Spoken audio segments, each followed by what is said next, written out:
Good morning, beloved. How many enjoyed the testimonies? Welcome, newcomers. Good to have them here. I love that the testimonies give me content for the sermon. So I love the content, like how social media, they have to plan the content. I get my content in the morning through the testimonies. Okay. One of the things I want you to notice about the testimonies, both the testimonies that were shared, they were two problems, correct? One is a problem that, and all of these are problems that we all face. Like, hey, Bernadette goes to a passport guy, and imagine, I know how the government offices are because I've been in those government places, and those people never get fired. They are there right since the time they're born till they retire.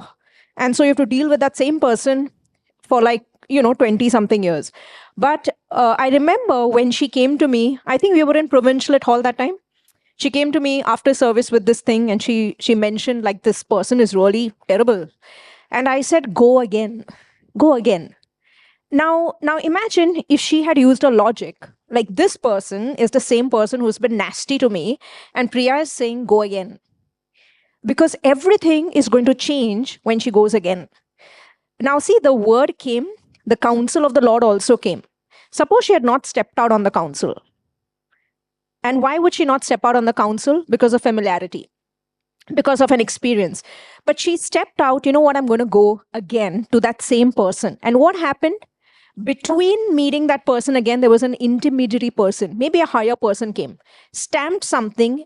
And I want you to see that the next time when she went, her fruit was life.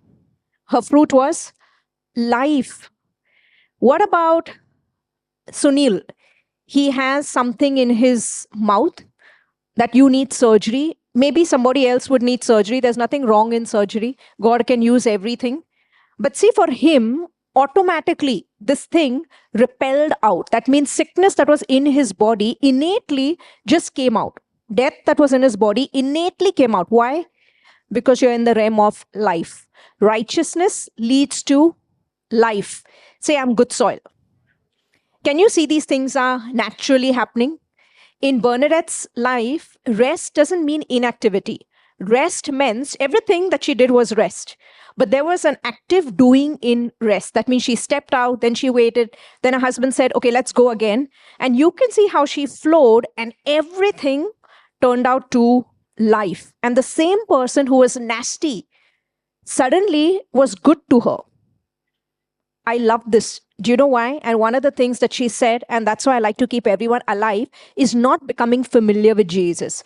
Familiar with Jesus means, let me watch him on Zoom. Let me, when the word comes out, no, nothing about her life, right from she got the word, nothing about her was familiar with Jesus, living faith. And that's why I always tell everybody, you know why we change it? You know why we encourage you to come here physically, even though Zoom is there? Because in Zoom, there's no living faith. Now, I understand if you're not in Bombay, but step out. If you live physically here, step out to come, because it keeps everything alive. And then, do you know what? Who saw Jesus? Did I see Jesus or did she see Jesus? She saw Jesus, and she saw, because the same person who was nasty to her, she found favor with that person. And that only the Father can do. And that's why what happens with these testimonies, it breaks the pattern in your mind, the way you see things, the way you may even see a person. That, hey, can my husband, who's been a certain way for the past 20 years, change? Or can my wife, who's been in a certain way in the past 20 years, change? Yes, she can. And do you know how that person changed? Because she changed. The problem was not with the person. Bernadette changed the way she saw everything, even the way she saw herself. And now she steps out in faith with an expectancy, and now she sees the Father. I'm telling you, the kingdom of God works like this. I love that the counsel came. She stepped out on the counsel. She went. So she was not familiar with me also. And she took that word, and God delivered. And her portion was life. Say, I am good soil. So good soil yields 30, 60, 100. The yielding of the 30, 60, 100 is dependent on you. And good soil is not the Father's choice. Good soil is your choice. Good soil is a person. How many know the parable that I started with? For newcomers, I'll take it again. When God is saying the seed falls on 3 types of soil. There's one rocky soil, there's one by the wayside, there's one good soil. And what is the condition? What God calls good soil? A person who, in the rocky soil, say the persecutions, the distractions come up, the seed not taking root in, that means the person who is good soil is someone who is discerning, who guards the seed. That means you're able, when distractions come, you're able to beat it out. When persecutions or family members are irritating, you don't get bogged down with that. You still go ahead with the word. And so now you have chosen to be good soil. And this soil produces 30, 60, 100. Everyone, if you're hearing my word, I am speaking this spot because my words are spirit in their life. You are good soil. And you are so smart and discerning that you're not waiting at 30, because good soil gets 30 and they can get comfortable at 30. And then there's 60 and you can get comfortable at 60. But I am speaking that you're so discerning that even in the good soil, you're going for the 100. Say, I'm going for the 100. Yeah. And one of the things that I need you for the 100, just come and hear the word. Because I know what we're doing. I love testimonies like Sunil, because he saw who he was in front, in his hand. His body, it says, is not in my nature to have death. And so whatever the infection was, it pops out, ploop, and it comes in his hand. Now, what is he doing? He's just hearing. He's just hearing. Hearing. That seed is falling. I'm telling you, you're sleeping, because it says when the farmer goes to sleep, the crop is still growing. And that's what's happening. It's becoming in your nature not to have death. Bernadette, in your nature not to have death. In every area, it's not in your nature to have death, because you're born of the second seed. In this world, there are two people. One born of Adam, and the second one, you look human, you're not human. Jesus looked human. Yes, he looked human. But everyone who looked at him, they said, this guy looks human, but he doesn't talk human. He doesn't walk human. He doesn't do human. Everything about him, it looks like he's come from another place. And as he is, so are you in this world. Why do you call him father? How can you call him father? Can a dog call a lion a father? So what is the basis to call somebody father? Same species. Say same species. 1 Corinthians or 2 Corinthians? It says, in Christ, if anyone be in Christ. Everyone believes Christ? Yeah? So it says, if anyone is in Christ, he is a new creation. The old has gone, the new has come. The old, you were born of Adam. In the new, you are born of the second Adam, born of the incorruptible seed. And whatever is in a seed produces the same fruit. So in the seed is divine nature. That means it's not in your nature to have death anymore. It's not in your nature to be to have lack in any area anymore. It's not in your nature to have bad relationships anymore. Because God took away death. Sin brought in death. Adam was the first man. He sinned. And so because he sinned, death came to the whole world, including creation fell.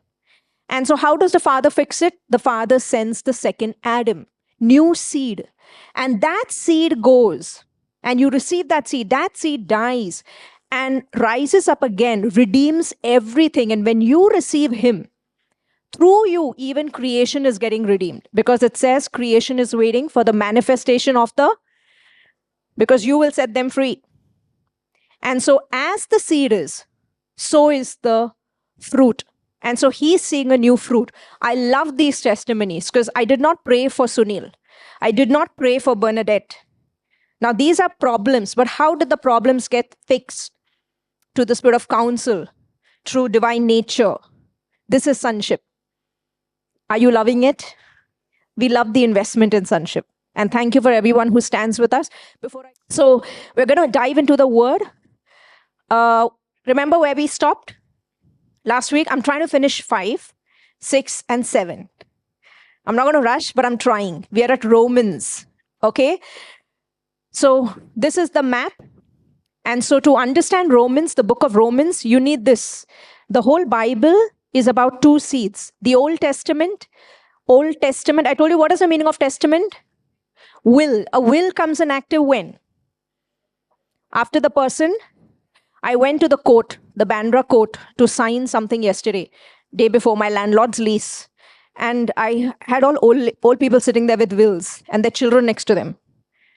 And I'm like, these kids, the old people are here because of the will that the kids want. But when does the will come into active action? After the death of a person. So there is an old will, Old Testament, and a new will, the new covenant. And the new covenant, if you want to find truths, where do you read? Acts, Romans, Galatians, after Jesus died and rose again. Start meditating there. Those are the books of the new will. David, Moses, all are waiting for that generation, those people that live in the new will, the new covenant. That species of man to whom God does not impute sin. Is that you? Is that your generation? Say, it is me. Sons of God, not sons of Adam anymore. Sons of, and as he is, so are you. Don't sleep in this. I told you the good soil is somebody who guards distraction, guards sleep. No sleeping. If you sleep here, then in the storm, you'll be awake. But if you don't sleep here, when the storm comes, you can go to sleep there. Okay, so decide where you want to sleep. Okay, so now let's get in. I'm going to read Romans 5. Beloved is awake. Beloved is alive. And beloved is attentive and is good soil. Okay, this is very high for me.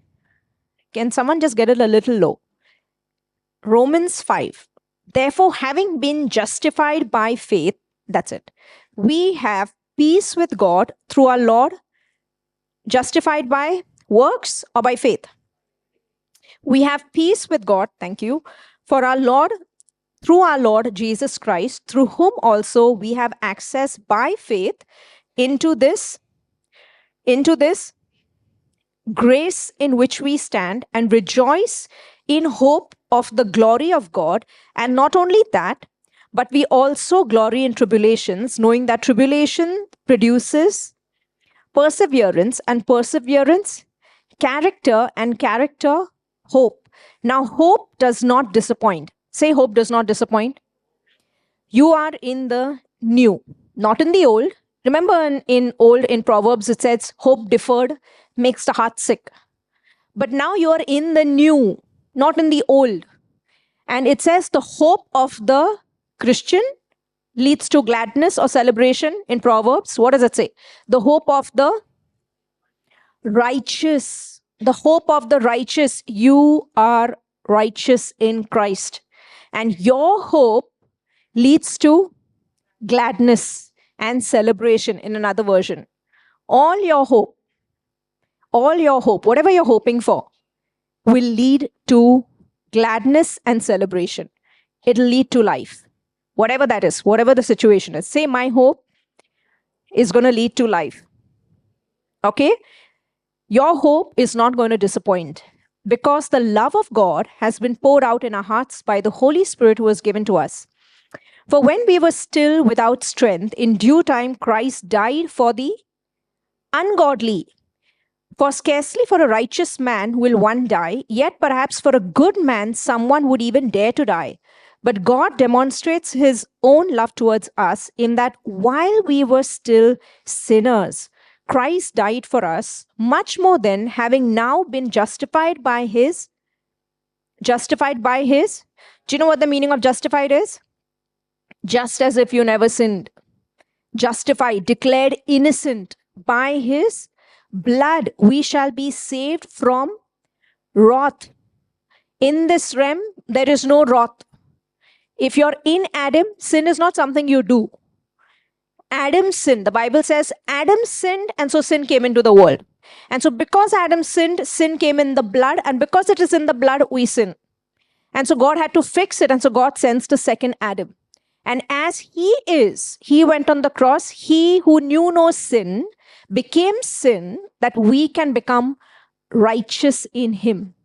So in this realm, if you're in Adam, it's called you're a son of wrath, you're a son of disobedience, you're in the judgment realm. But the minute you come and get born again, you get saved, you receive Christ in your heart, you become a son of God, at peace, in rest. Okay? So see this. Having now been justified by his blood, we shall be saved from wrath through him. For if when we were enemies, we were reconciled to God through the death of his son, much more having been reconciled, we shall be saved by his life. And not only that, but we also rejoice in God through our Lord Jesus Christ, through whom we have now received the reconciliation. I love the heading of the next. What does it say? Can we get the heading? Beloved is awake. Eyes wide open, or tape it up, or get black coffee. What does it say? You don't know what it says. The tech team doesn't know. Death in Adam, life in death in Adam. I love the new covenant. New covenant doesn't mean New Testament. It is New Testament, but people think the Gospels and all is new covenant. No, the Gospels is the life of Jesus that he walked. A lot of things that he said in the Gospels, you see before the cross and after the cross, things change because he came and fulfilled the law. So you have to read things with this in the center. Before and after. The cross makes all the difference. Dead in Adam, alive in Christ. You know, all of you say, I am the righteousness of God. I am. Are you going to become? If you are, then no death can be in someone who is righteous. Because righteousness and death are opposite. Sin brought in death. So what did God have to make you to bring in life? He had to make you righteous. And righteousness leads to life. So the more you wake up every day and you say, I'm the righteousness of God, what's going to happen? That sickness in your body, the allergies, the father, the mother, they were terrible with you and now suddenly they become nice to you. It is the truth. Say it is the truth. Righteousness is speaking. They'll start hearing the Father. They'll start hearing the Father in you. That's how they change. You know, when the second time when Bernadette went to that same lady, it was not Bernadette who went. It was the Father who stood. And that lady just heard the Father out of her mouth. And no one can not say yes to the Father. I know how the spiritual realm works. I'm tasting it. And so I told her, go again to the same place. And when she stepped out on that word the second time, it was not Bernadette who went. Because now Bernadette goes in faith, steps out on that word. And she goes and stands. And I knew the second time, that lady is not going to be responding to Bernadette. That lady is going to be responding to the Father in her. And that lady gives the approval. Okay? Now see this. Therefore, just as through one man, just as through, can everyone see? How do you become sinners? Because of what you do? How did sin come into the world? Say, put your hand on your heart. You want to know left or right? Which side is the heart? Some are debating. Left side is the heart. Say, I'm going to believe the truth, not my opinion. Because my opinion doesn't matter. God's opinion matters. God's word matters, right? Now, when you see the word, are you going to receive it? If it conflicts with your mind and what you believed? So, we were sinners. Why? Because of you? Because of who brought in sin? Just as through one man, sin entered the world and death through sin, and thus death spread to all men because all sinned. So we all became sinners because of Adam, and death spreads. Life multiplies. Life multiplies. Death spreads. That's why the hereditary diseases, they spread. COVID spreads because it's death. But life, you multiply life. Life gets multiplied, and we'll see how it gets multiplied. See this. For until the law, sin was in the world, but sin is not imputed when there is no law. Okay, that means sin was in the world. That's why death was there. Right since Adam sinned, death was there. Adam was living like for some 900, 700, I don't know, long years, 950, 930. Noah lived a long time. And the body gradually began to die. And then the minute the law was given at Moses brought in the law, suddenly the lifespan became 120 years. Cut short. Because what happens with the law? Awareness of sin. Now see this. It says here, for until the law, sin was in the world, but sin is not imputed when there is no law. What does this mean? If I say you're not allowed to, this premises say, don't drink inside this hall. Now, I bring my cup inside this hall, and the father of this place comes, and now I'll be behind, or hide it, tuck it somewhere. Or I'll say, it wasn't me. Why am I guilty now? Because someone said, don't bring it in. But suppose they didn't say anything, don't bring it in. Are we guilty of anything? No. So what does the law do? See this. For until the law, sin was in the world, but sin is not imputed when there is no law.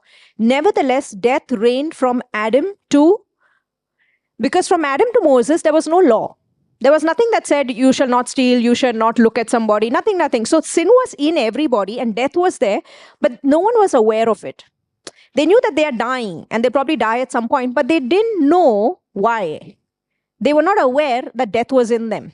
Your understanding, or that sin was in the blood. They were not aware of that. They were doing bad things, but they were not conscious that there's something in me that needs to get out or go. I need to be redeemed. Okay? Nevertheless, death reigned from Adam to Moses, even over those who had not sinned according to the likeness of the transgression of Adam. That means Adam did something bad and he should die, but I'm also dying because of him, because it just flowed in through Adam, who is a type of him who was to come. But the free gift is not like the offense. For if by the one man's offense, many died, much more the grace of God and the gift by the grace of one man, Jesus Christ, abounded to many. And the gift is not like that which came through the one who sinned. For the judgment which came from one offense resulted in condemnation, but the free gift which came from many offenses results in justification. You know what justification means? One brings condemnation, guilt. And condemnation leads to death. Because you're guilty, you know that you've done something wrong. And the other one, it says Jesus brings justification. Apart from your works, you're like, you know what, Father, yeah, because I believe in you, I go to this court case, yeah, I should actually not get, because my dad is not even alive. And things should be messed up. But because of you, I have justification for life. That means in this area, I should have a different fruit than all those people sitting there. The only difference that separates them from me, I received Christ. That's it. And because I've received Christ, my fruit is life. That's what you're seeing. Because he believed, Sunil comes from a Sindhi background, but he received Christ into his heart. Someone came and shared with him. What separates him from somebody else who has to undergo surgery? And it's not bad. There are many sons who've done, and you're still the righteousness of God in Christ if God leads you to a surgery. But maybe his heart was something else. God wanted to show him something else. Maybe this is his journey in the Lord. So many other things, and God is upgrading him, saying like, come on, this one I'm going to show you who you are in Christ. And that little nasty infection just pops out right in his hand, comes out, because his fruit is life. Sons, you're born of a new seed. It's not in your nature to have death. Say, it's not in my nature. Nature means you go to sleep and you get up. Superman is not learning to fly every day. He'll go jump off a tall building and he'll fly. And all Superman's children will. And why will they fly? It's in the nature.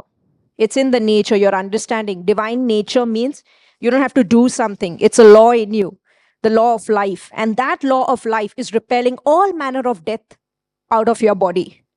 The more you start watering the seed, you start resting. It's a knowing, and you'll start seeing that how is my body repelling all of this infection out? Boss, it's in your nature. That's why it's coming out. Okay? Now see this. Beloved is understanding. You're understanding through the spirit of understanding. Where was I?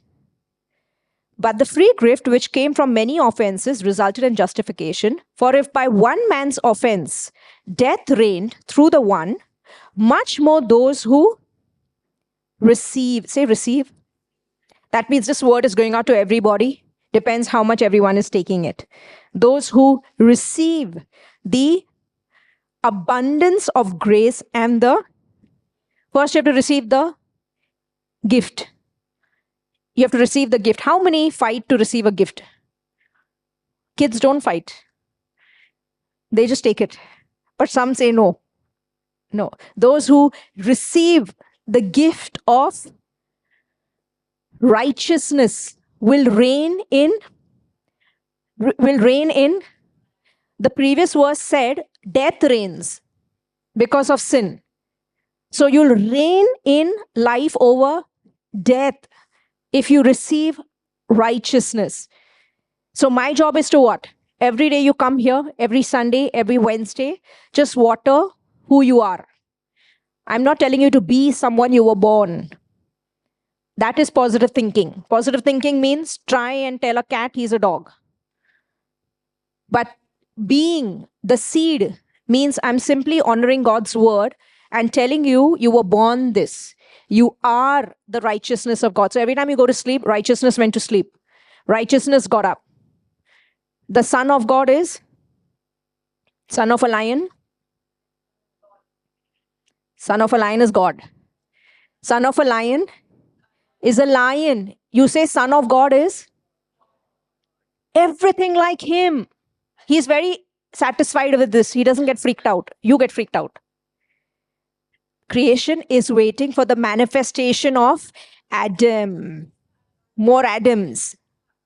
Manifestation of sons of God. As he is, so are we in this world. I am single-minded about that. Say, I'm single-minded about my origin. Yes. You'll start seeing how divine nature flows out of you. All of these things when you're becoming absolutely single-minded about who you are. Bernadette, when she came first time, I could see something. All I had to do was Bernadette is push her into this. Just got a little single-minded. Now she didn't see it, I saw it. Go again. I knew when she went next time was here. She went like this. And so that same person who's nasty is not nasty. Is very different. Such seeing the Father in her. Okay? See this. The free gift came to all men, resulting in, therefore, as through one man's offense, judgment came to all men, I'm on 18, resulting in condemnation. Even so, through one man's righteous act, the free gift came to all men, resulting in justification for, not death, justification for life. For as by one man's disobedience, many were made sinners. Adam sinned, everyone became a sinner. Okay? So also by one man's obedience, that is whose obedience? Your obedience? Your obedience? Jesus' obedience. I have been made. So you have been made righteous by your obedience? By your obedience? By whose obedience? When you were a sinner, if you did something good, did you become righteous? You still remained sinner. By the same, when God made you righteous, you received Christ because of his obedience. If you did something bad, you lose your entitlement of righteousness. If you lose it, that means what Adam did is greater than what Jesus did. Adam's blood is greater than Jesus' blood. You are understanding. How many receive righteousness? It's a gift to be received. The more you're sin conscious, I'm sorry, but you'll see sickness in your body. Because you get guilty. When someone is having food, ice cream, you feel guilty. Fat people trying to lose weight. You feel guilt. You eat something, cheese, guilt. If you're eating it, eat with the heart of consciousness, righteous. No death will come. Yeah, fine, I blew it. But Father, I thank you. I know that I'm not a slave to food. I'm not a pig. I'm a son. I'm not a slave. So I eat like a king. A king eats at a buffet. He's not pigging out because he knows he can have all things. He eats what he wants to. Eat what you want. But you'll eat like a son and a king, not like a glutton. But say you did missed it and just went over binged and everything. In that moment, now make sure when guilt comes in, you say, nope, I know that somebody else, it will do this. But because I'm in the new and I'm in Christ, you know what? I'm not going to see death. It's not going to affect my body. And you shake it off and still walk again. You're understanding what I'm saying. Because righteousness leads to life. You're in the new. That means no death in any area for you. Okay? Now see this. Moreover, the law entered that the offense might abound. But where sin abounds, grace abounds much more. So then as sin reigned in death, that means death was reigning because of sin. But now Jesus took your sin away. Even so, what can reign? Grace will reign through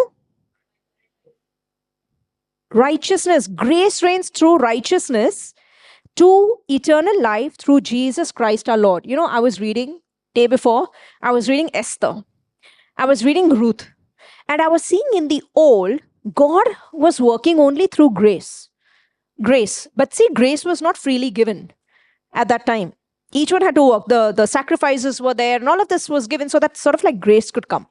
And now it says in Christ, in righteousness, because of righteousness, grace can reign freely. So I saw Esther. Imagine there's so much of competition, like the whole world. And then I see that she enters the court and she says the eunuch, the main person, she found grace with him. Then she walked around, then it says Esther found grace with everybody who was looking upon her. Then she goes in front of the king and she finds grace.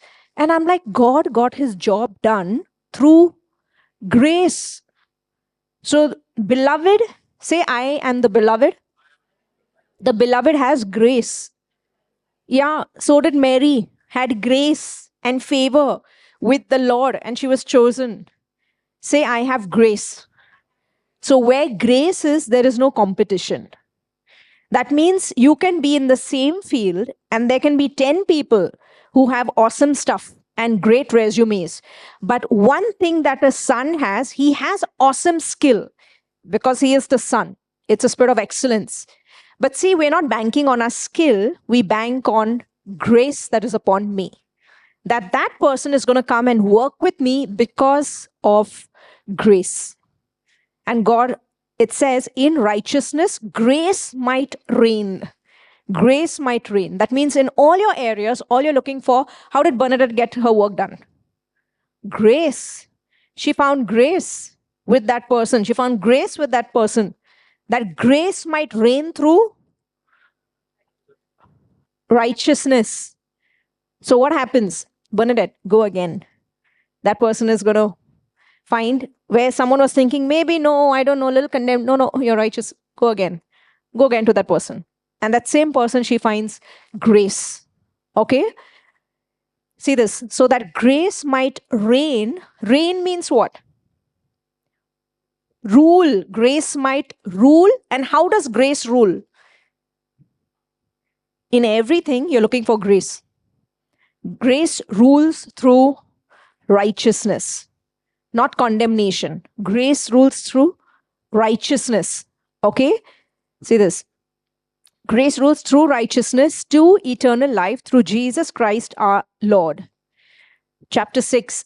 Dead to sin, alive to God. I love Romans. Why am I doing Romans? We'll do some books. After Romans, we'll take a break. We'll do something else. But then we'll do Galatians because these are your foundations of the new covenant. The Father paid a very heavy price. He sent his Son to establish the new will. So he wants everybody to be in the new will, not the old will. Say, I'm in the new will. And this is the word of God now, because a lot of the word of God has been fulfilled. Are we still doing sacrifices in beloved? In the morning you go, I see you come with your cow and bull, and there's a big altar stone outside. We have to take permission for that. Why are we not doing that?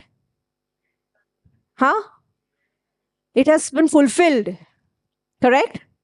So now we are looking at the new. You have a new heart. I believe that you have a new heart. In Ezekiel, it says, when they believe in Christ, that generation is going to get a new heart. In that new heart, the Father says, I'm going to write on their heart and I will cause them to walk in my ways and do everything. You know what he's talking about? Because he knew they're going to get born of a new seed. And everything in the seed will produce after its kind. You don't have to tell someone to do it. They will want to. Innately, everything in you hates evil. Everything in you hates whatever is of darkness because it's unbecoming to you. You were a fly, then you became a butterfly. Flies go and sit on. That poop sign in WhatsApp, I thought it's ice cream. Chocolate. I used to send it to a friend of mine. And then once this friend said, excuse me, but you keep sending me this, it's poop. I thought, I'm so sorry. I thought it was chocolate ice cream. Flies go and sit on poop. Why? Because it's in its nature. And then it says, when you received Christ, you became a butterfly. Butterflies go and sit on pollen. On pollen. Why? Because it's in their nature. Innately, they will like it. If a butterfly goes and sits on poop, what do you tell them? You become a fly. No, you still tell them you're a butterfly sitting on poop. And then you remind them, because after some time, they'll anyway not like it because they were not designed to like poop. They were designed to eat out of the Father's hand. The goodness of God changes your heart. And the more they realize who they are, they'll fly and go and sit on the flower because they were born. I don't have to tell somebody to be something that they were born. So I don't need to tell you to be something that you were born. Everything in you, sons, is just like your Father. Just say that, I'm just like my Father. That is the absolute truth. He calls you his beloved, in whom he is well pleased. Okay? Now see this. What shall we say then? Shall we continue in sin that grace may abound? Now this is, Romans was written to who? I told you, Jewish people, Jewish and Gentiles. These are people who've come into the Lord. They probably got born again, but still have a lot of old ways going on. And they're trying to struggle. And then people looking outside at them. And so on the outside, it looks like, oh, Paul is talking about now you can do whatever you want. So, and Paul is talking about seeds. And he's like, don't you know, his tone in all, if you see in the new covenant, is talking about seed. Don't you know you were born of a new seed? He understands what happened. Okay, now see this. What shall we say then? Shall we continue in sin that grace may abound? Certainly not. How shall we who died to sin live any longer in it? Or do you not know that as many of us as were baptized into Jesus Christ were baptized into his death? Therefore, we were buried with him through baptism into death, that just as Christ was raised from the dead by the glory of the Father, even so we should walk in the... You should walk in the... Say, I'm in the new. You are in the new. If you don't believe you're in the new, you're living a lie. You know, I was at Bible study last week and I asked somebody, we had somebody who came from the Catholic background. And so for the first day, I asked her, I said, what is Jesus? What did Jesus do? She said, he died for my sins. That's the understanding of basic all over the world, that he died. I said, so you have a cross of him? She said, yes. I said, have you put yourself also there? Do you have a cross of you? And she looked, because it says, when he went, he was your substitute. You were supposed to go. But he went so that you don't have to pay. He paid the price because you can't go and die because you have sin in your members. When he went, you went. When he was buried, now do you know that the Father sees that? The Father saw that. And when he rose again, The Father also sees that, and he is absolutely serious about this. Absolutely serious. It says, by faith, even the Father sees. And now the Father says, walk in the newness of life. Because I saw you crucified, buried, and risen in Christ. And God expects us to walk, it says, in the newness of life. So that means he's saying, just believe my word. I told you last week, we say, what is righteousness? Taking God at his word. Say, I take God at his word. So if he says you're holy, receive it without debating it. If he says you're righteous, yeah, I am. Don't fight it. Receive it. That's humility. Okay, now see this. Even so, we should walk in the newness of life. That means the old has gone. If anyone is in Christ, he is a new creation. The old has gone. Old, that means death has gone. The new has come, and now all things are of God. In God, there is no death. In Christ, there is only life. And so, how do you experience life? Through righteousness, through watering of the new seed. Just come and hear this. Come and hear every day, every day, every day that you're in the new man, in the new seed. You're a new creation. And what's going to happen? Because you're watering this, I told you every seed, whatever you water is growing. If you water this, the old man that is dead and gone, you can't do surgery on a dead man. It's dead. God killed it on the cross. You have to water the new, and whatever you water is growing. And whatever is growing is producing that fruit. And so you allow the new seed to be watered. That's the sonship book. Meditate on it, read it. It's all the new man. This is who you are. This is not positive thinking. This is who you are. Okay? See this. 1 second. Beloved is awake. Pinch your neighbor if he's sleeping. For if we have been united together. Now see this. I love this because these are statements, not to become. This is a statement to be. See this.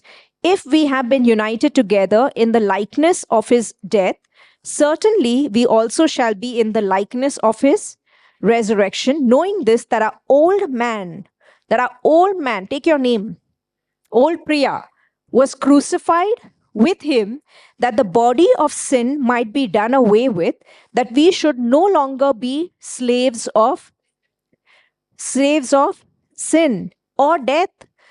For he who has died has been freed from sin, or has been freed from death. Now, if we died with Christ, we believe that we shall also live with him, knowing that Christ, having been raised from the dead, dies no more. Death no longer has dominion over him. Say, death no longer has dominion over me. We saw it in Sunil's life. Death no longer has dominion over him. We saw it in Bernadette's life. Death no longer has dominion over me. Death no longer has dominion over any of you. Because if you're in Christ, you are in life. If you are in Adam, you are in death. But you're not in Adam. If you receive Christ, you are in the second Adam. You're in the realm of life. You will start seeing your problems. Suddenly, you start seeing life in them. Your body, I'm telling you, check your sugar levels. Go do your tests, end of the month. Keep just coming, hearing the word, go do the tests again. Because righteousness produces life. Everything is flowing when this soul man of yours, mind of yours, the salvation is happening in your souls, in your minds, renewal of your mind from the old into the new. And so this happens over time. And you come here and sit after 1 year and you watch your life. I want you to just look back and see the relationships have changed, because I know what the word does. Righteousness produces life. The same areas have changed from death to life. The same person is responding differently. Now, I'm asking you, if you've come here diligently, heard that word, let that watering happen, I want you to look back and see. Do a little study on your investments and see What has my investments yielded? It will. It will show life. Okay? See this.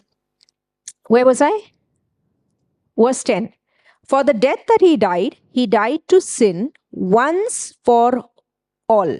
Once for. But the life that he lives to God. Likewise means, what does likewise mean? Same to same. Say same, same. Likewise, you also reckon means to think. Think of yourselves. That means someone else did. Jesus physically did that, but God is expecting you only to think that. Why think? Because when Jesus did it, he actually saw you in him. That's why he's telling you to think. That means renew. Think this. Start believing this. It's saying here, likewise think, believe. Believe also, reckon yourselves to be dead indeed to sin, but alive to God in Christ Jesus our Lord. Therefore, do not let sin or death reign in your mortal body, that you should obey in its lusts. And do not present your members as instruments of unrighteousness to sin, but present yourselves to God as being alive from the dead, and your members as instruments of righteousness to God. For sin or death shall not have dominion over you, for you are not under law, but under. So that means when does it have dominion over the person? So when I see somebody acting in all their addictions, or they're struggling with certain things, I don't go and say, oh, they're abusing grace. Sorry, that is what the world says. That's not what my Father says. Remember, we put our hand on our heart at the right side and we said we'll only receive what the Father is saying. What is God saying? That means if that person is struggling with things and things are going a mess, they're under law. Rules, regulations, they're condemned somewhere. And you need to lift that law up. So many people, I've set them free by just telling them, this very thing that you're bound with first is not in your nature. I asked them, do you believe in Christ? Like, yeah. I said, then you're a son, not a slave. And I said, in the midst of this, do you know that you're still righteous in Christ? Because God is not looking at your works, not looking at your flesh. You're righteous in Christ. And I said, you could do this till he comes and you're still righteous. Yeah, I've told people, because that is the truth. You're saved by the blood, not because of your works. Now I said, I'll give you another truth. It's not in your nature. You're born of a new seed. It has no power over you. You can walk away. You can absolutely walk away. It has no power over you. They're like, no, I'm still doing it, whatever. I said, yeah, but that's not the truth. It has no power over you. It has absolutely no power, because you're born of a new seed. And as your Father is, so are you. And the spirit of the fear of the Lord, the spirit of rest, the spirit of counsel, everything, all of these, how many spirits are there? 7 spirits. They're all in you. And the spirit of the Lord is not, the fear of the Lord is not towards God. No more fearing God. You love God. The spirit of the Lord in you comes out of you and it hates everything that your Father hates. And so innately, you don't like it. And someone told you you do, they messed you up. I'm sorry, but I'm here to tell you, you actually don't like it. You will only not want it. So they're like, no, I'm still doing it. I said, no, but everything changed about you. You only don't want it. And I've seen people set free because you are righteous in Christ. You lift up the yoke of the law. That means if it's heightened and addictions, deep down you think this has you a slave, I cannot get out of it. I'm sorry, but you're under law. You think, and in the midst of whatever you did or you are doing, still you're the righteousness of God in Christ. In the midst of the act, in whatever you're doing, you're still righteous by the blood. And if you want to really get out of your addictions, remind yourself in the midst of your addictions, you're righteous in Christ. And it's very difficult for you to be righteous because of that new seed. And after some time, the doing and the being aligns. That's what happens. I've seen this fruit in my own life and in others. See this. Where was I? Verse 14. Therefore, do not let sin, for sin shall not have dominion over you, because you're not under law, but under. So when you're truly under grace, it has no dominion. The want to kicks in. I don't want to, not have to. Okay? See this. What then? Shall we sin because we are under, see this, from slaves of sin to slaves of God? What then? Shall we sin because we are not under the law, but under grace? Now, see this, huh? This is an outsider saying this. Certainly not. Do you not know that to whom you present yourselves slaves to obey, you are that one slaves whom you obey, whether of sin leading to death or of obedience leading to. Remember in the previous words we read, who obeyed? Jesus obeyed. Now see, the next line talks about doctrine. That means what you're believing. Fundamental truth of how this works. But God be thanked that though you were slaves of sin, yet you obeyed from the heart that form of. Can I read the previous verse again? Do you not know that to whom you present yourselves slaves to obey, you are that one slaves whom you obey, whether of sin leading to death, that means you're in Adam, or of obedience, you received Christ, leading to righteousness. But God be thanked that though you were slaves of sin, yet you obeyed from the heart that form of doctrine to which you were delivered. That means you received Christ, and having been set free from sin, you have become slaves of. It's not telling you to become. It is telling you this is the truth, that you received Christ, and now innately, do you know that you become slaves of your Father? See, God was hurt when his children went away. Because I told you it all began with a word. The two voices came. When Adam was in the garden, there was the Father's voice, and then there was the devil's voice. And what happened? What broke maybe the Father's heart? That my children went into logic and reasoning and heard the devil's voice. Adam should have just taken God at his word. You know why Bernadette got it? Because she bypassed logic. That lady was nasty to her. She comes to me and tells me, Priya, can we pray that lady go? I said, just go to her again.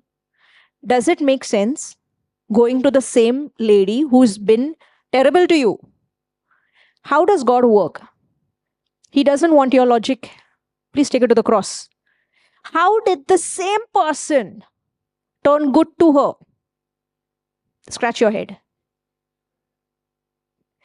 I'm telling you, the kingdom works like this. God wants logic out, and I hate logic. That's why everyone comes to me, I don't want logic. Go do it again. Step out on the council, you'll see it's got nothing to do with logic. It was all to do taking God at his word. Okay, I'm just going to go again. And when she went again, everything changed because she stepped out on the foolishness of his word. It doesn't make sense to me, but at your word, I'm going to put out the net. God wants that. Because logic came, God said, don't eat out of this tree, this is bad. And then it says, Adam reasoned, it was good to eat, good to sight, I will eat. It was good on the outside, bad on the inside. And death came into the world. And so throughout the Old Testament, you see God gets logic out. Lift your hand up, part the sea, go around the mountain, speak, talk to the rock, all foolishness. Why? Because God hates logic and reasoning. And what part of man is logical and reasoning? The mind of Adam. Mind of Adam is carnal, means wants to process and understand everything. And after I understand everything, I will do. There is no faith in that. But God's voice and mind, the mind of Christ, simply believes at his word. Take this word. It is no longer I that live, but Christ lives in me. That is the truth. Galatians 2:20. If anyone is in Christ, I have been crucified with Christ. It is no longer I that live, but Christ lives in me. And the life which I now live in the flesh, in this world, I live by the faith of the Son of God, who loved me and gave himself for me. This is the truth. You receive the truth? First you believe the truth. Then you'll start seeing this play out. Okay? We are moving forward. Where was I? Beloved is awake. Say, I'm receiving. Father, I thank you. I'm hearing everything you want me to hear. I'm at verse what? 19. And having been set free from sin, you have become slaves of righteousness. Slave of righteousness means everything in you wants to innately do everything about your father. Be just like your father. I speak in human terms. Now see this. Paul is struggling because there's some carnal people trying to understand a truth that happened. I speak in human terms because of the weakness of your flesh. For just as you presented your members as slaves of uncleanness and of lawlessness, leading to more lawlessness, so now present your members as slaves of righteousness for holiness. For when you were slaves of sin, you were free in regard to righteousness.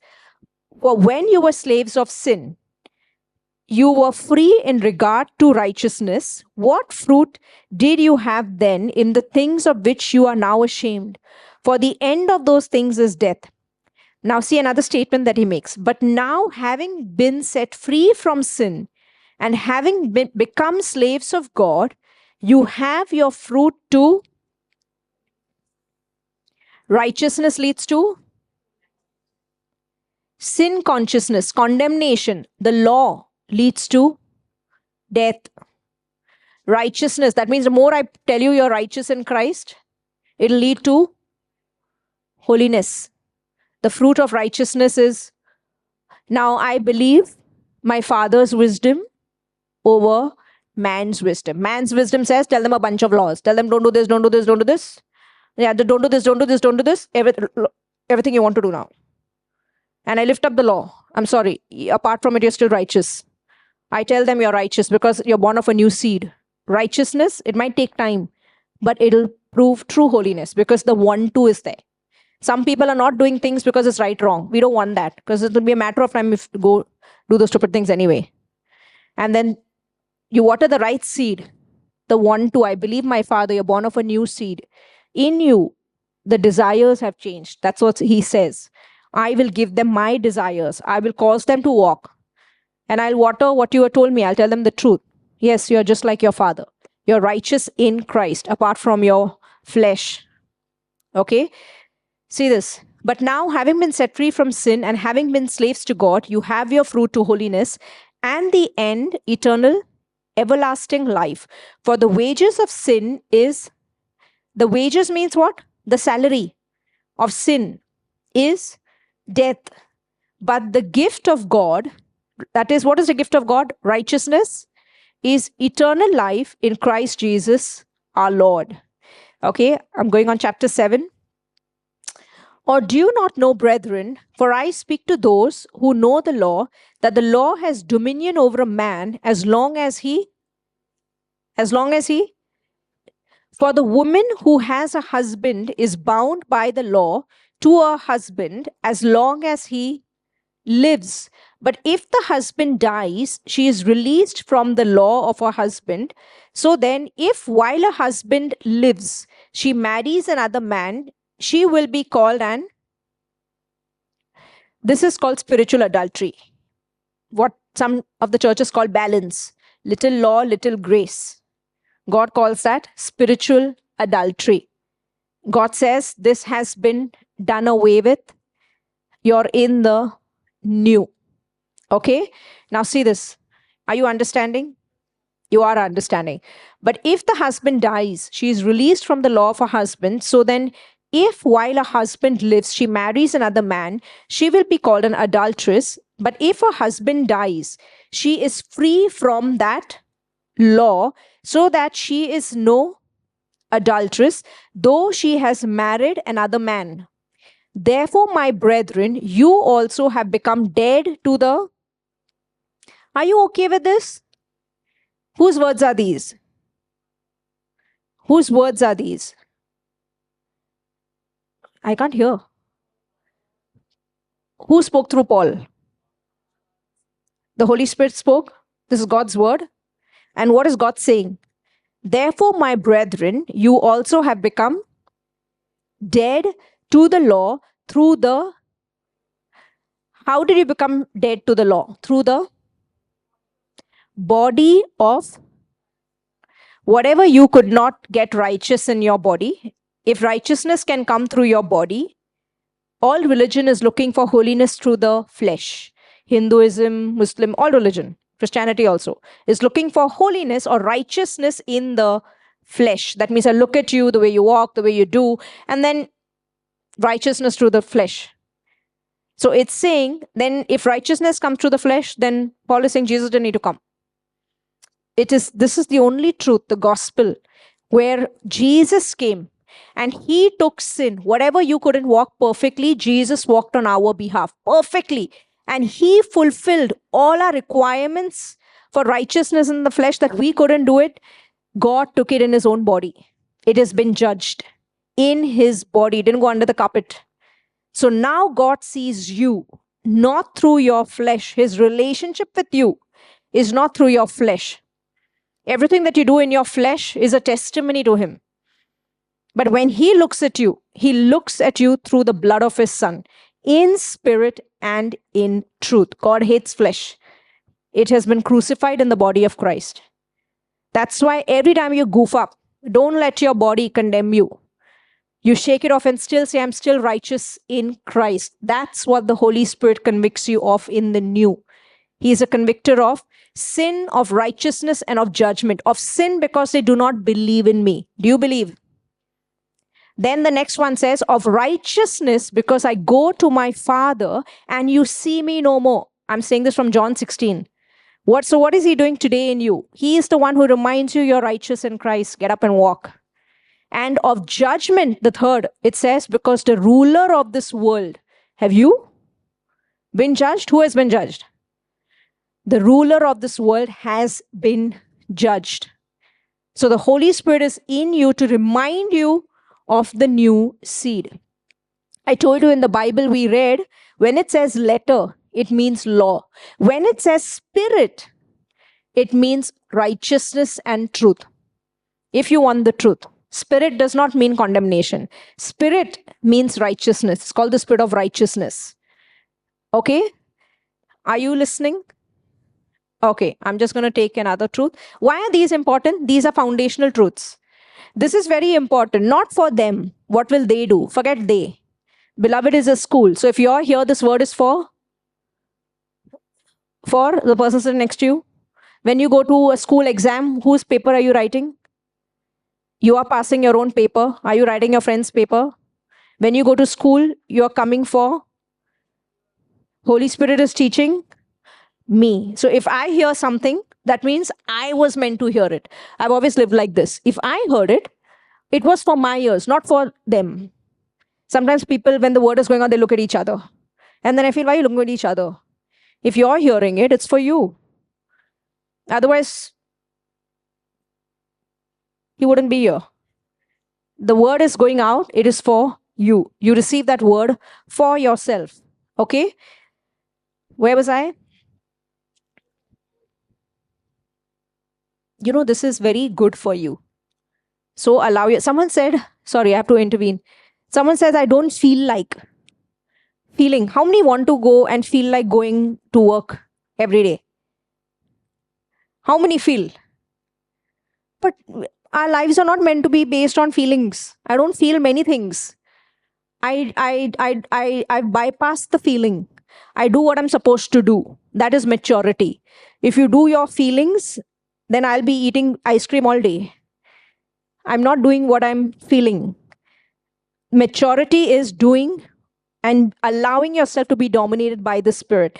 That means I choose to. So I choose what programs to watch. I choose what I put in my body. I choose to go for a walk. I choose to go to the gym. The righteous choose their friends carefully. So I choose. I choose also how many animals. Righteous loves the life of the animal.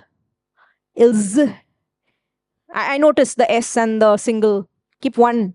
Because then your whole life has become about the animals and not about the person next to you. There's disorder. Okay, I choose. So my whole life is about the choices that I make. And why? Because the Son chooses. You get to choose.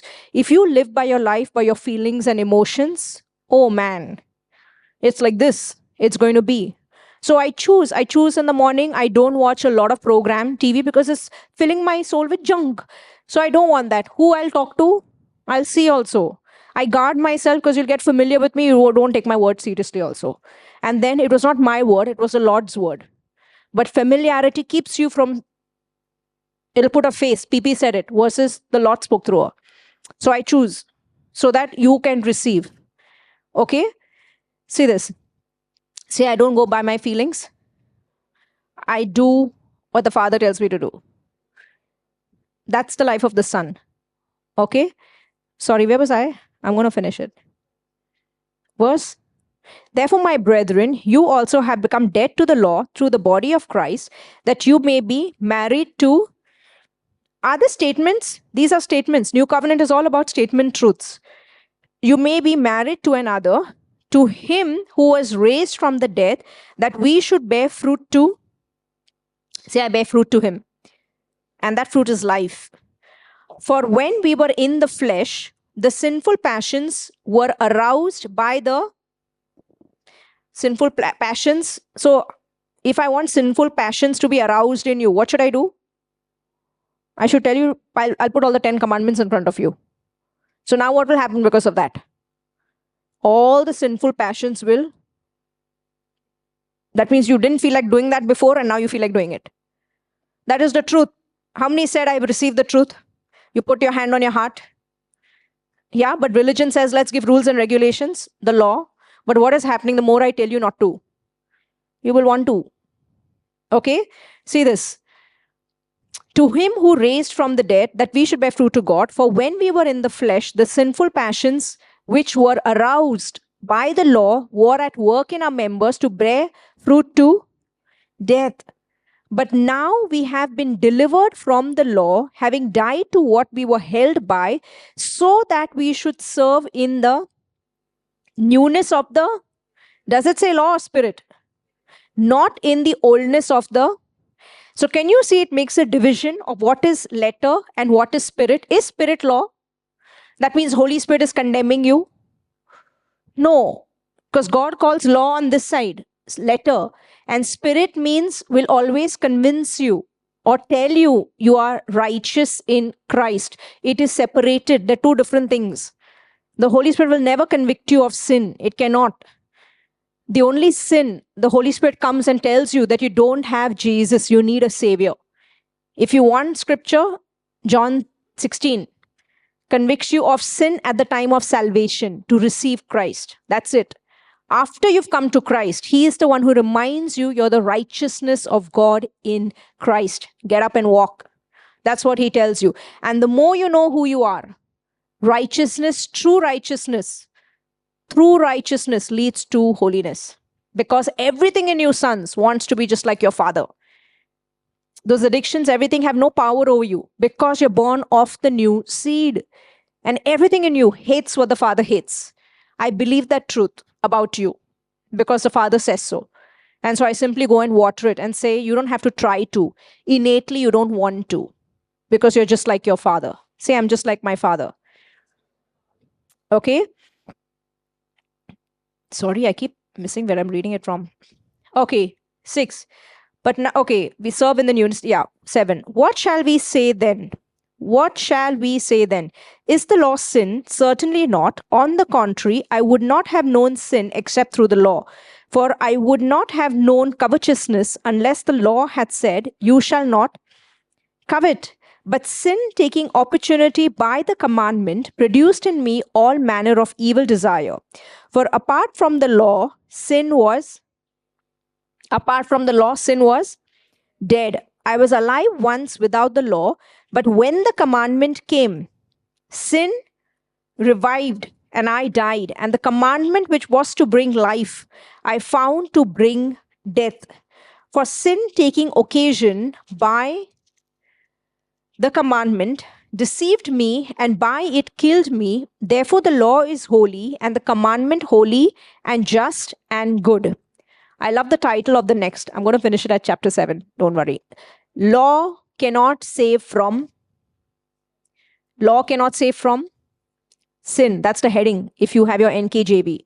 Has then what is good become death to me? Certainly not, but sin that it might appear sin. What is the purpose of the law?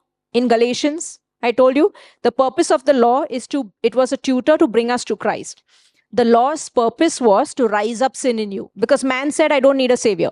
I don't have sin in me. So God is like, let me give you 10 commandments, because now you'll see when I say don't covet, you've coveted. Don't steal, you steal. Don't abuse, you've abused. So what happens? You realize, oh man, sin is in me. And so the law was a tutor to bring us to Christ. That means it was supposed to lead you that, look, you can't get righteous by your own. You need a savior. That's the purpose of the law, not to make someone right. It cannot. It was meant to arouse sin in you. That means to pull it up. Okay? So see this. Has then what is good become death to me? Certainly not. I'm on 13. But sin that it might appear sin was producing death in me through what is good, so that sin through the commandment might become exceedingly sinful. For we know that the law is spiritual, but I am carnal, sold under sin. For what I am doing, I do not understand. And what I will to do, that I do not practice. But what I hate, that I do. If then I do what I will not to do, I agree with the law that it is good. But now it is no longer, put your name there. It is no longer Priya who does it. It is no longer Priya who does it, but sin that dwells in. You see Paul separating himself. So Paul's predicament is the law is good.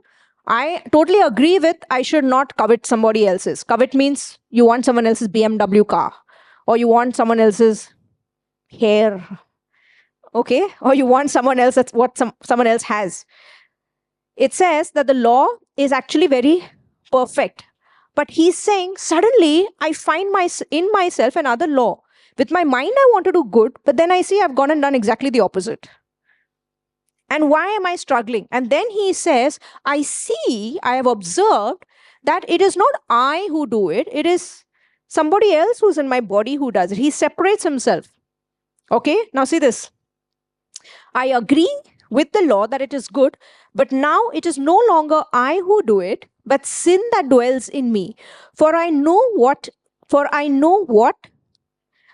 that in me, that is in my flesh, nothing good dwells. For to will is present with me. That means in my mind, I want to do all good. But how to perform what is good, I do not find. I don't want to do this, and then I go watch this.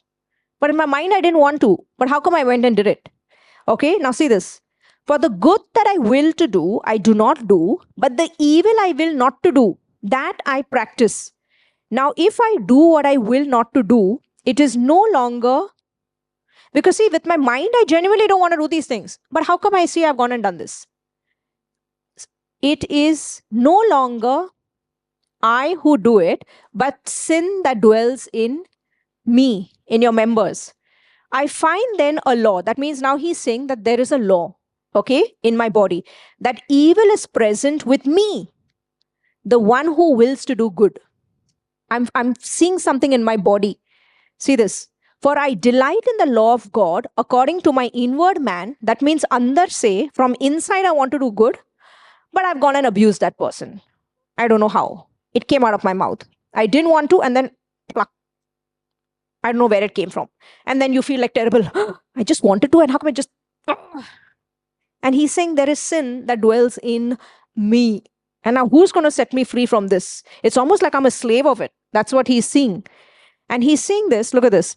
I find then a law that evil is present with me, the one who wills to do good. For I delight in the law of God according to my inward man, but I see another law in my members, warring against the law of my mind and bringing me into captivity to the law of sin, which is in my members. Where's the law of sin and death? In your members, in your body, in your flesh. There is a law. That's why you cannot get righteous in through your flesh, because there is a law. You just read the truth. That's why you will need a glorified body. One day you will have it. And then if you want holiness in the flesh, righteousness, you'll get it. Because that body will be without sin. But till you're in this world, you have to live by faith, righteousness by faith. And when your body slips up, you have to dust it and say, it didn't go under the carpet. Because you're in Christ, when God looks at your flesh, it has been judged in Christ. And that's why you go free. Now this is the gift to be received. Don't fight it. If you fight it, it is okay. But you will also see sickness in your body. But if you don't fight it and you receive the abundance of grace, and the abundance of grace comes by first receiving the gift of righteousness. It's a gift. It is a gift to be received. That is the good news. Otherwise, the cross is bad news. How is it good news? This makes it good news, that it is a gift given to you. And by receiving this gift without debating it and rationally analyzing it, receive it like a child, you will see reigning in life. Don't worry about the addictions. I believe the seed in you. That seed, righteousness, produces holiness. But you water the seed. Okay? Now see this. It says here, I see another law warring and bringing me into the captivity to the law of sin which is in my members. O wretched man that I am, who will deliver me from this body of death? He's like, I just can't do it. Who is going to deliver me from this body of death? And then he says, I thank God through Jesus Christ our Lord. So then with the mind, I serve the law of God, but with the flesh, the law of sin. Is it you when you act foolish in your flesh? Is it you who do it? Don't do. If you goof up in your flesh, it is not you. Don't identify with your flesh. It is sin in my members. It's not me. Paul separates. I'm sorry, boss. It's not me. Now, from that place, you can deal with those things. But first, don't let your flesh give you an identity of who you are. That means you're smoking. If you want to, there are people who smoke in my church. I've got nothing about it. It shouldn't make you a slave to it. Because you're a son. But you don't say, I am an addict to smoke. No, you're not. It is something in your flesh, not you. You are not a slave. You are boss. You are king. You reign over things. Now, from that place, because your identity is truth, that's what the Father says, you can deal with the things in your flesh and you can subdue, put them under, yeah, I'm a slave. I'm not a slave, I'm a son. And now you can rule over those things. Someone who's drinking, don't say, I am an alcoholic. You are not. You are not an alcoholic. You might be drinking, but you are not an alcoholic. That's your flesh. Alcoholism in your flesh. It's not who you are. You separate yourself apart from your glass and say, I'm righteous in Christ. I'm a son, not a slave. Now, the more you water this, because it is the truth, even while you're drinking. And after some time, who you are and what you're doing don't align. Because a son is not a slave. Because it is the truth. And after some time, you might drink, but you're not an alcoholic. It has no power over you. That's how you get out of your addictions. Whatever the addictions are. If you're watching crap, that's how you get out of that. Innately, everything in you is just like your father. You can't handle it. You don't feel like watching only. Because everything is after the seed. You're righteous in Christ. And everything in you, like the fear of the Lord, is in you. And it hates and repels sickness, all manner of death, and sin and addictions and all of that out of you. Are you receiving? Are you understanding? You are understanding. I'm going to the last line. Relax. But I see another law warning. Sorry, I'm just going to take the first 2 lines of chapter 8. There is therefore now no condemnation. No condemnation to those who are in. Are you in Christ Jesus? So there is no condemnation. Who do not walk according to the flesh, but according to the.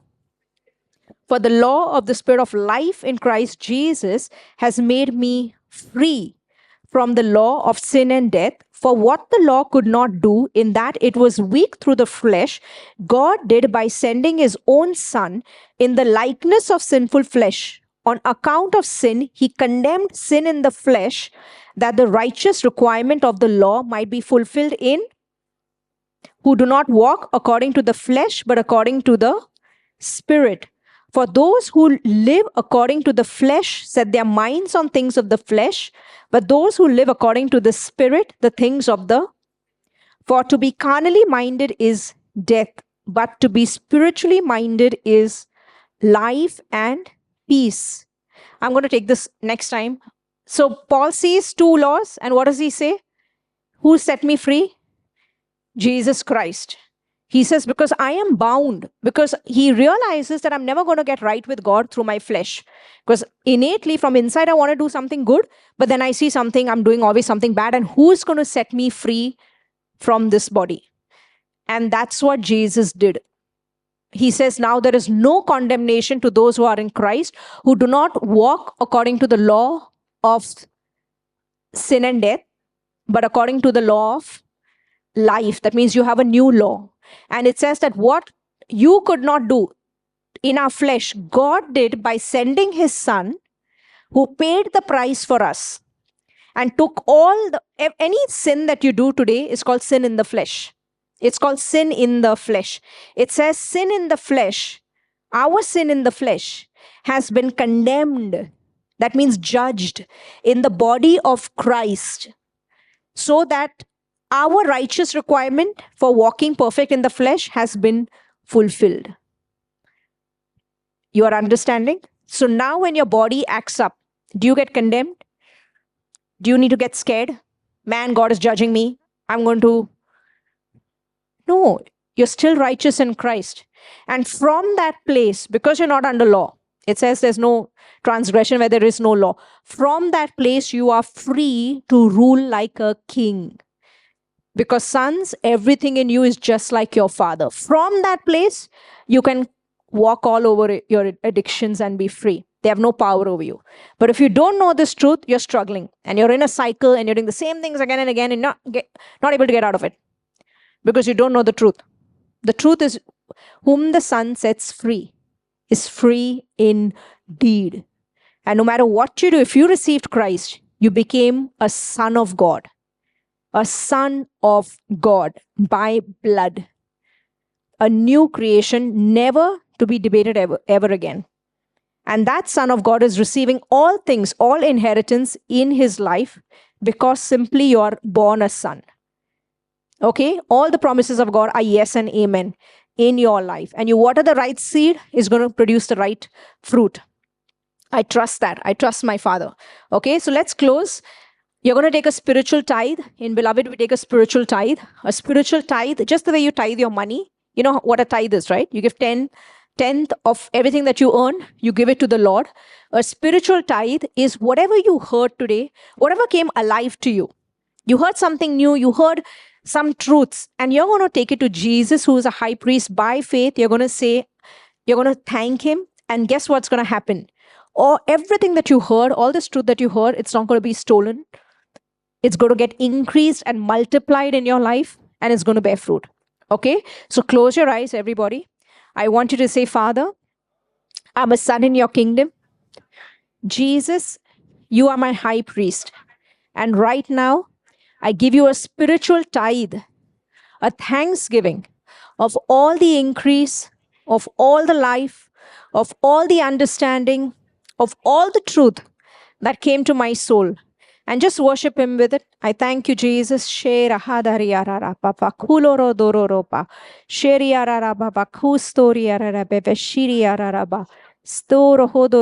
just thank you, Father, that the seed is getting multiplied, that you are watering the seed. And I thank you that everyone who is in Beloved and who hears this word, their portion is life and life in abundance in any problem, in any trial that they're going through right now. I just thank you. I declare victory. I thank you, justification for life in that area, because we are in you, Father. And your fruit is only one in our lives. It is life and life in abundance. Amen. So be it.